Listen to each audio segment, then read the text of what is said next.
मुख्यमंत्र्यांनी काल रात्री सन्माननीय नाना कदमांना माझ्यासमोरच शब्द दिलेला आहे, त्यांना महामंडळ देण्यात येईल आणि पुढच्या काळामध्ये MLCचा देखील त्यांना शब्द त्यांनी दिलेला आहे।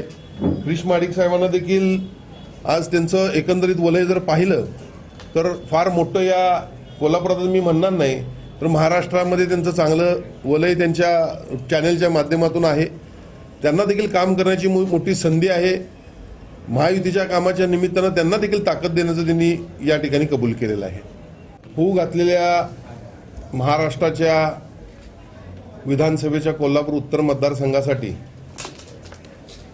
राज्याचे मुख्यमंत्री सन्माननीय एकनाथजी शिंदे साहेब, उपमुख्यमंत्री देवेंद्रजी फडणवीस साहेब, उपमुख्यमंत्री अजितदादा पवार साहेब यांनी संपूर्ण राज्यामध्ये सर्वांचं एकमत करून उमेदवार घोषित करावे, त्यांना कुठला धोका व्हायला नको किंवा कोणत्याही प्रकारची त्या ठिकाणी बंडखोरी व्हायला नको, अशा प्रकारची भूमिका घेतल्यामुळं या कोल्हापूर उत्तर मतदारसंघामध्ये मी स्वतः, सत्यजित कदम, कृष्णराज महाडिक हे तिन्ही ताकदीचे उमेदवार आम्ही तिघांनी उमेदवारी मागितली होती आणि यामध्ये निर्णय घेत असताना काल रात्री आमची वर्षामध्ये बैठक झाली आणि त्या ठिकाणी कोल्हापूर उत्तरची उमेदवारीची जबाबदारी धनुष्यबाण चिन्हावर माझं नाव त्या ठिकाणी त्यांनी अंतिम केलं आणि त्याचबरोबर महत्त्वाचा विषय म्हणजे सत्यजित नाना कदम आणि कृष्णराज महाडिक यांना पुढच्या काळामध्ये ताकद देण्याचं त्या ठिकाणी त्यांनी वचन दिलेलं आहे। खऱ्या अर्थानं संपूर्ण महाराष्ट्रामध्ये महायुतीची आज अत्यंत चांगली घोडदौड सुरू आहे। विविध कल्याणकारी योजनांच्या माध्यमातून राज्यातील मतदार हे परत एकदा महायुतीला निवडून आणण्याच्या मनस्थितीत आहेत। कोल्हापूर जिल्ह्यामध्ये देखील तशीच परिस्थिती आहे आणि म्हणून एकंदरीत आम्ही महायुतीचे सर्वच पदाधिकारी या ठिकाणी सन्माननीय खासदार धनंजय महाडिक साहेब या ठिकाणी आहेत, भारतीय जनता पक्षाचे जिल्हाध्यक्ष विजय जाधव आहेत, सरचिटणीस महेशजी जाधव आहेत, राहुलजी चिकोडे आहेत, त्यात आदिल फरास आहेत, सन्माननीय नाना कदमांचं या ठिकाणी मी जाहीर आभार व्यक्त करतो, सन्माननीय क्रिश माडिकांचं या ठिकाणी मी जाहीर आभार व्यक्त करतो की त्या दोघांनी देखील मला या ठिकाणी सहकार्य करण्याची भूमिका ठेवलेली आहे। आमचे जिल्हा प्रमुख शिवसेनेचे सुजित भाऊ चव्हाण आहेत, नंदकुमार मोरे अण्णा, सन्माननीय पोतनी साहेब या ठिकाणी सर्वच मान्यवर उपस्थित आहेत आणि म्हणून या ठिकाणी सर्वांची भूमिका एकच आहे की महायुतीचा उमेदवार निवडून आला पाहिजे आणि त्यासाठी राज्यातल्या नेत्यांनी जी भूमिका घेतली आहे ती आम्ही जिल्ह्यातल्या नेत्यांनी देखील भूमिका घेतलेली आहे आणि म्हणून आज जिल्ह्यामधले 10 महायुतीचे उमेदवार निवडून आणण्यासाठी या ठिकाणी खासदार धनंजय महाडिक साहेब आहेत, खासदार आमचे धैर्यशील माने साहेब आहेत, त्याचबरोबर माजी खासदार संजय मंडलिक आहेत, यांच्या माध्यमातून यांच्या नेतृत्वाखाली त्याचबरोबर चंद्रकांतदादा पाटील आपले नेते या ठिकाणी आहेत, हसनजी मुश्रीफ आहेत, या सर्व नेत्यांच्या नेतृत्वाखाली आणि आमचे जिल्ह्याचे सर्व पदाधिकारी तिन्ही पक्षाचे आहेत आणि इतर मित्र पक्षांचे पदाधिकारी आहेत, या सर्वांना एकत्र करून या जिल्ह्याचे 10च्या 10 उमेदवार निवडून आणण्याच्या दृष्टीनं आमचा या ठिकाणी प्रयत्न राहणार आहे। खरं म्हणजे महायुतीमध्ये अत्यंत चांगलं विश्वासाचं आणि कोऑर्डिनेशन देखील आहे आणि त्यामुळे मला खात्री आहे की येणाऱ्या या निवडणुकीमध्ये महायुतीचे 10च्या 10 उमेदवार निवडून येतील। आता तर सुरुवात झालेली आहे। आता आमचे नेते या ठिकाणी खासदार धनंजय महाडिक साहेब आहेत, सुजित चव्हाण आहेत, भाजपाचे आमचे महेश जाधव आहेत, सर्वच मंडळी आहेत, आदिल फरास आहेत, नाना कदम आहेत, क्रिश माडिक आहेत, यांच्या माध्यमातून अनेक आता कालच आमची तिथं चर्चा झाली, अनेक लोकांचे फोन देखील आले की बाबा हे जे काही घडले ते चुकीचं आहे आणि आमच्याबरोबर त्यांची यायची तयारी आहे। आता तर नुसती निवडणुकीला सुरुवात झालेली आहे आणि त्यामुळे पुढच्या काळामध्ये निश्चितपणे हे वातावरण चांगलं असलेलं आपल्याला दिसेल। फक्त माझी एवढीच इच्छा आहे की निवडणुकीच्या प्रोसेस किंवा प्रक्रियेला काहीतरी टीका टिप्पणीला मर्यादा असाव्या आणि ती आम्ही पाळण्याचा प्रयत्न करू। हे एक लोकशाहीमधलं एक वेगळं आपण त्याला उत्साहाचं वातावरण म्हणू की त्यामध्ये काही प्रकारे काही बोलणं, एकमेकावर टीका करणं हे कुठेतरी लोकशाहीला घातक झालेलं आहे। मी आज आपल्या माध्यमातून संपूर्ण महाराष्ट्रातील उमेदवारांना आवाहन करतो की कुठेतरी एक ताळतंत्र असावा, विकासावर बोलावं, टीका जरूर कराव्यात पण त्या योग्यरित्या असाव्यात आणि म्हणून हे लोकशाहीचं जे काही उत्साहाचं वातावरण आहे ते अत्यंत चांगल्या पद्धतीनं कसं पार पाडता येईल तेवढं सर्वांनी पाहावं। रात्री उशिरा गेल्या अनेक दिवस प्रलंबित असलेल्या कोल्हापूर उत्तर विधानसभा मतदारसंघाचा निर्णय झाला। शिवसेना, भारतीय जनता पार्टी, राष्ट्रवादी आणि मित्र पक्षाचे उमेदवार म्हणून सन्माननीय राजेश क्षीरसागर यांच्या नावावर एकमत झालं आणि त्यांच्या नावाची घोषणा झाली। मी त्यांचं मनपूर्वक अभिनंदन या ठिकाणी व्यक्त करतो। कालच काँग्रेसची सुद्धा यादी तिसरी जाहीर झाली आणि त्यामध्ये कोल्हापूर उत्तरचे एक उमेदवार जाहीर झालेले आहेत आणि काल काँग्रेसचे उत्तरचे उमेदवारांचं नाव घोषित झाल्याच राजेश क्षीरसागर यांनी गुलाल लावायला हरकत नाही अशी परिस्थिती निर्माण झालेली आहे। अनेक कारणं आहेत, सगळी कारणं सांगण्याची आवश्यकता नाही आहे, परंतु राजेश क्षीरसागरांना उमेदवारी का मिळाली? कारण ते शिवसेनेचे एकनिष्ठ नेते आहेत। एकनाथ शिंदे साहेबांच्या बरोबर अडचणीच्या काळामध्ये ते त्यांच्यासोबत राहिले, प्रामाणिकपणानं राहिले, त्यांच्या सगळ्या घडामोडीमध्ये सोबत राहिले, म्हणून त्यांचा विचार झाला, त्यांना उमेदवारी मिळाली। परंतु ज्या पद्धतीनं काँग्रेसचा उमेदवार आज लादला गेलेला आहे कोल्हापूर शहरावर, त्याच्यामुळं काँग्रेसचे अनेक निष्ठावंत, ज्याचा उल्लेख राजेशजींनी केला, हे आता नाराज झालेले आहेत आणि हे सगळे या निवडणुकीमध्ये ज्यांनी त्यांच्यावर हा निर्णय लादलाय त्यांच्यावर निश्चितपणानं वचपा काढतील याची मला खात्री आहे। तुम्ही बघा, फक्त या उत्तरमध्येच नाही तर या कोल्हापूर जिल्ह्यामध्ये काँग्रेसचा सुपडा साफ होईल अशी परिस्थिती निर्माण झालेली आहे। महायुतीचे आत्तापर्यंत 8 उमेदवार घोषित झालेले आहेत। 8 उमेदवार आमचे महायुतीचे जिंकणार यामध्ये कोणतीही शंका मनामध्ये बाळगण्याचं कारण नाही, कारण जिल्ह्यातील सर्व प्रमुख शक्ती, ताकदी माननीय मुश्रीफ साहेब आहेत, माननीय महादेवरावजी माडिक साहेब आहेत, माननीय विनय कोरे साहेब आहेत, आवाडे साहेब आहेत, हाळवणकर साहेब आहेत, माजी खासदार मंडलिक साहेब, विद्यमान खासदार धैर्यशील माने, मी स्वतः धनंजय माडिक आणि आमची सगळी असंख्य या तिन्ही पक्षाचे प्रमुख लोक महायुतीच्या उमेदवाराच्या पाठीशी ठामपणाने उभे राहत आहेत आणि त्यामुळं 1-2 उमेदवार आज राहिलेले ते घोषित होतीलच आणि यानंतर 20 तारखेनंतर आपल्याला महायुतीचे 10च्या 10 उमेदवार कोल्हापूरचे निवडून येतील हे आपल्याला पाहायला मिळेल। ज्याचा उल्लेख राजेशजींनी केला, या निवडणुकीमध्ये सत्यजित कदम हे उमेदवारी मागत होते, क्रिश माडिक हे आग्रही होते। खरं म्हणजे मी अनेक वेळा सांगितलेलं आहे की ह्या पोटनिवडणुकीमध्ये भारतीय जनता पार्टीने ही जागा लढवलेली होती आणि 80,000 मतं आपण घेतलेली होती, त्यामुळे आमचा स्वाभाविक आग्रह होता की जागा भाजपला मिळावी आणि त्याच्यासाठी क्रिश माडिक प्रयत्नशील होते। 4-5 दिवसापूर्वी मला समजलं, तरी पण कृष्णाची एक थोडीशी अपेक्षा होती आणि म्हणून काल ते स्वतः उपमुख्यमंत्री महोदयांना भेटल्यानंतर त्यांच्या हे लक्षात आलं की ही जागा शिवसेनेकडेच आहे आणि एका भारतीय जनता पार्टीच्या विद्यमान भाजपच्या खासदाराच्या मुलानं वेगळ्या पक्षाचा विचार केला नाही पाहिजे, हा एवढा समजणे एवढा तो सुज्ञ आहे आणि म्हणून त्यांनी काल सन्माननीय मुख्यमंत्री आणि उपमुख्यमंत्री महोदयांना स्वतः जाऊन सांगितले की मी या निवडणुकीमध्ये आता प्रक्रियामध्ये सहभागी होत नाही, कारण ही जागा भाजपला सुटत नाही। अनेक पेपरला काय बातम्या आल्यात की माघार घेतली, माघार वगैरे काय नाही आणि नाराज व्हायचंही काही कारण नाही, कारण आम्ही मित्र आहोत, आम्ही सगळे एक दिलानं काम करतोय, पूर्वी करत आलेलो आणि पुढे करणार आहोत। आज आमच्यासमोर राजेश क्षीरसागरांना ताकदीनं निवडून आणणं हा आमच्या सगळ्यांचा उद्देश असणार आहे। नाना कदमांच्या बाबतीत त्यांनी सांगितलं की काल त्यांची रात्री उशिरा चर्चा झाली, त्यांना महामंडळ देणार आहेत, त्यांना विधान परिषद देणार आहेत। कृष्णाच्या बाबतीत काय सीएम आपल्याशी पण बोलले, काल बोलले, माझ्याशी बोलले। कृष्णाचं काय पुनर्वसन करायची आवश्यकता नाही, तो ऑलरेडी आणि तो नाराजही नाही। मला आता येताना एखादा प्रश्न विचारला, नाराज आहे का? मी त्याला काल संध्याकाळी सांगितले तू 2029ची तयारी सुरू कर म्हणून कालच सांगितलेलं आहे। त्यामुळे नाराज व्हायचं कारण हे माडिकांच्यात नाराजी वगैरे अशी काही नसती, तो सुज्ञ आहे।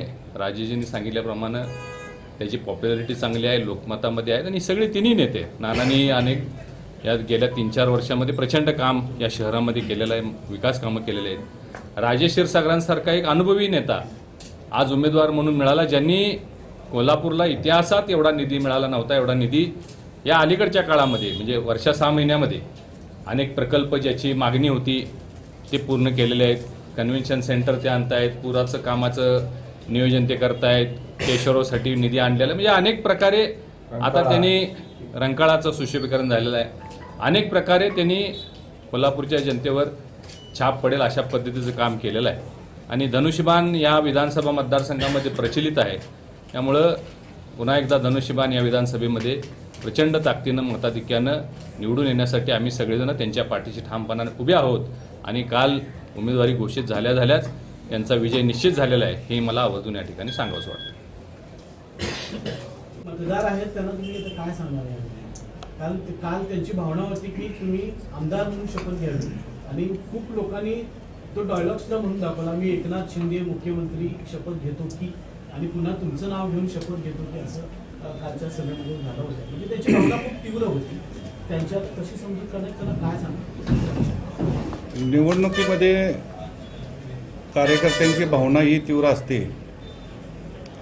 आणि काल अचानक मला मुंबईला बोलवल्यामुळं मी तो कार्यकर्त्यांचा मेळावा अटेंड करू शकलो नाही, ऑनलाईन अटेंड केला. महायुतीनं हा निर्णय घेतलेला आहे. माझे कार्यकर्ते समजावून काढण्याची सांगण्याची जबाबदारी माझी राहील आणि मला खात्री आहे की माझे कार्यकर्ते 100% महायुतीच्या उमेदवाराच्या पाठीमागं, आता साहेबांचं नाव घोषित झालं आहे आदरणीय क्षीरसागर साहेबांचं, यांच्या पाठीमागं ताकदीनं राहून आम्ही सगळे, मी आहे म्हटलं की माझे कार्यकर्ते, त्यामुळे कुठेही दुजाभाव राहणार नाही. आता आज ही प्रेसच्या माध्यमातून तुमच्या माध्यमातून हा मेसेज त्यांच्याकडे गेला की लगेच ऑलरेडी मी आल्यापासून सकाळपासून ही सगळ्या कार्यकर्त्यांच्या बरोबर बोलत आहे, भेटा येत आहेत आणि मला काय वाटत नाही, अडचण वाटत नाही की कार्यकर्ते कुठं काय अडचण करतील. थोड्या भावना असतात, एखाद दिवस जाईल पण लगेच ताकदीने सगळे कार्यकर्ते नक्की कामाला लागतील. तुमच्याकडे काँग्रेस सारखा पर्याय असू शकला असता पण तो स्वीकारला नाही, माझ्यावरती सोशल मीडियाच्या माध्यमातून खरगे साहेब असतील आणि कोण बरेच नेत्यांची नावं घेऊन चुकीच्या पद्धतीनं जो मेसेज टाकला, ज्या माणसांनी हा मेसेज व्हायरल केला आहे त्यांना मला एक छोटीशी विनंती करायची आहे. आई अंबाबाई आपली कोल्हापुराची महालक्ष्मी एक शक्तिपीठापैकी 3.5 शक्तिपीठापैकी एक अंबाबाईचं मंदिर आहे. ज्याने हे केलं आहे त्याने तिथं जावावं आणि सांगावं. मी आई अंबाबाईच्या मंदिरमध्ये जाऊन सांगायला तयार आहे. मी कुठल्याही नेत्याच्या पायरी तर सोडाच, फोनवर किंवा त्या घरी किंवा तेजा पाठवलेल्या माणसाबरोबर मी कधीही बोललेलो नाही. माझ्या डोक्यात हा कसला विषयही नाही. करायचं असतं तर काय अवघड नव्हतं, पण त्याचा अनुभव मी 2014 साली घेतलेला आहे.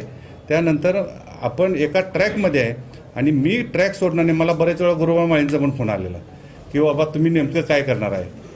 ज्या माणसांनी चुकीच्या पद्धतीने हे बदनाम करून व्हायरल केलं आहे त्यांना या अंबाबाई बघून घेणार नाही. तरी पण आज एकंदरीत जर पाहिलं तर CM साहेबांनी त्यांची चांगली दखल घेतलेली आहे. मी या ठिकाणी जाहीरपणे कबूल करतो की आम्ही तिन्ही उमेदवार अत्यंत ताकदीचे होतो. धनंजय माडिक साहेबांचं गेल्या अनेक वर्षातलं कार्य आहे. कृष्णराज स्वतः देखील स्ट्रॉंग आहेत. नाना कदम साहेबांनी देखील 2 निवडणुका लढवलेल्या आहेत आणि म्हणून आम्ही सर्वजण बलाबल असलेले त्या ठिकाणी उमेदवार होतो. त्यामुळे त्यांचे कुठलीही इथनं पुढच्या काळामध्ये दोघांनाही मी बरोबर घेऊन जाणार आहे. त्यांना असं कधीही वाटणार नाही की आपण काहीतरी वेगळं आहे किंवा एक जरी आमदार आम्ही झालो तर त्यांना देखील वाटणार की मीच आमदार आहे.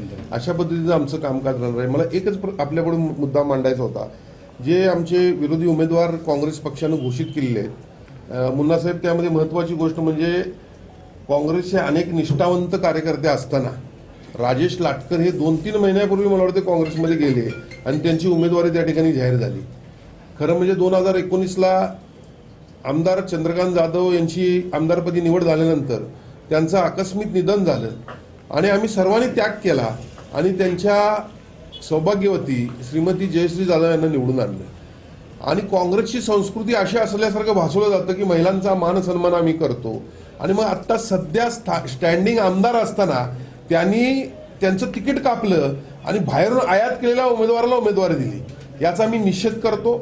आणि दुसरा निषेध एवढ्याकरता करतो की त्यांच्याकडं सचिन चव्हाण सारखा कार्यकर्ता होता, त्यांच्याकडे वसंतराव मुळीकांचा सारखा कार्यकर्ता होता, त्यांच्याकडं खांद्याला खांदा लावून नेहमी कार्य करणारा किंवा राबणारा शारंगधर देशमुख होता.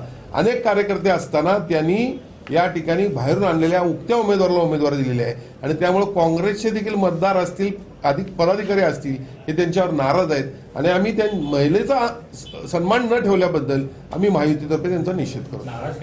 मुख्यमंत्री अजितदादा पवार साहेब, उपमुख्यमंत्री फडणवीस साहेब या तिघांनी मिळून ज्या पद्धतीनं महाराष्ट्रामध्ये एक हिरे हुडकून या ठिकाणी उमेदवार दिलेले आहेत, त्याच पद्धतीनं कोल्हापूर उत्तर विधानसभेमध्ये या ठिकाणी अतिशय मुरब्बी, ताकदवान बलवान असा पद्धतीचा उमेदवार दिलेला, जे की पराभूत होऊन सुद्धा त्या पराभवाला न खचता या शहरासाठी गेले 5 वर्ष राबत राहिले, कष्ट घेत राहिले आणि या शहराला आजपर्यंत मिळाला नाही इतक्या मोठ्या पद्धतीनं निधी आणून दिला.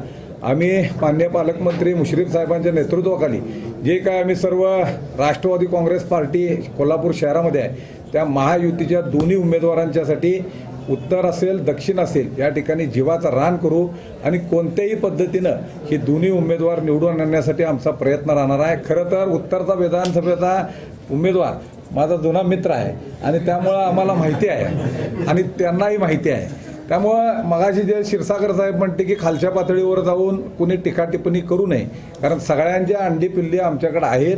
जर कुणी चुकीच्या पद्धतीने टीका टिप्पणी केली तर त्याला जशाच तसे उत्तर महायुतीकडून दिले जाणार. जुन्या मित्राला शुभेच्छा वगैरे दिल्या त्यांना महापौर असताना 2दा शुभेच्छा दिल्या, 21 तारखेला देणार. 2दा दिल्या होत्या महापौरच्या वेळेला, नंदू मोरे आणि प्रकाश गवंडीच्या वेळेला. लढवण्यासाठी निश्चित झालेलं आहे. आणि जसं मी कालच्या व्हिडिओमध्ये सुद्धा जाहीर केलं की आम्ही सर्वजण महायुतीमधले प्रत्येक पदाधिकारी कार्यकर्ते हे त्यांच्या पाठीशी उभा राहणार आहेत. खासदार धनंजय महाडिक साहेबांनी जसं सांगितलं की त्यांनी गेले अनेक वर्ष इथं खूप चांगल्या पद्धतीने काम केलं आहे.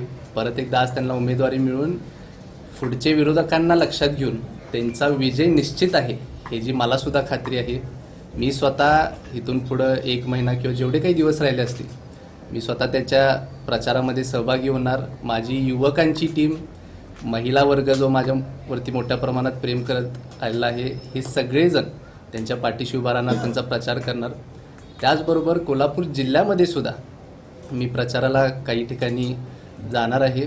आणि उमेदवारी संदर्भात पण मी आपल्याला सगळ्यांना सांगेन की मी कुठल्याही बाबतीत नाराज अजिबात नाही आहे. मी जी उलटी बाजू चांगली अशी बघतोय की या संपूर्ण प्रक्रियेत मला शिकायला अनेक नवीन गोष्टी मिळाल्या, अनेक वरिष्ठ लेवलच्या नेतेमंडळांची संबंध जोडण्याची संधी मिळाली, मंत्री महोदयांशी संबंध जोडण्याची संधी मिळाली. आणि माझी दृष्टी ह्याच्यामध्ये अशी आहे की माझ्यासाठी आता संपूर्ण महाराष्ट्र ओपन झालं आहे, जाऊन तिथं काम करण्यासाठी, प्रचार करण्यासाठी आणि अनेक लोकांशी संबंध जोडण्यासाठी. देवेंद्र फडणवीस साहेब असतील, एकनाथजी शिंदे साहेब असतील, यांनी माझ्या कामाची दखल घेतली, माझ्याबद्दल तर विचारपूस केली आणि मला बोलवून माझ्या कामाबद्दल माहितीसुद्धा घेतली. याबद्दल मला फार आनंद आहे.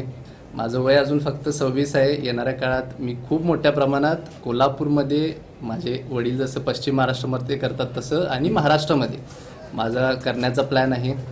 आणि येणाऱ्या काळात मी हे सगळं आपल्याला सक्षमपणे करून दाखवेन.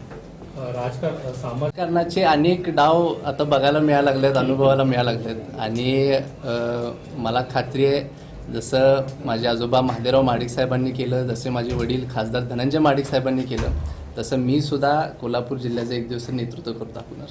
मुख्यमंत्री शिंदे साहेबांनी तुमची काय चर्चा? जसं कालच्या प्रेस कॉन्फरन्समध्ये खासदार साहेबांनी सांगितलं की वरिष्ठ लेवलला काही नेते मंडळींमध्ये माझ्या कामासंदर्भात चर्चा चालू होती आणि एक सहज भेट, त्या पाठीमागे काही हेतू नव्हता, साहेबांवर एक सहज भेट आपण घ्यावी आणि त्यांच्यावर ह्या गोष्टीवरती चर्चा केली.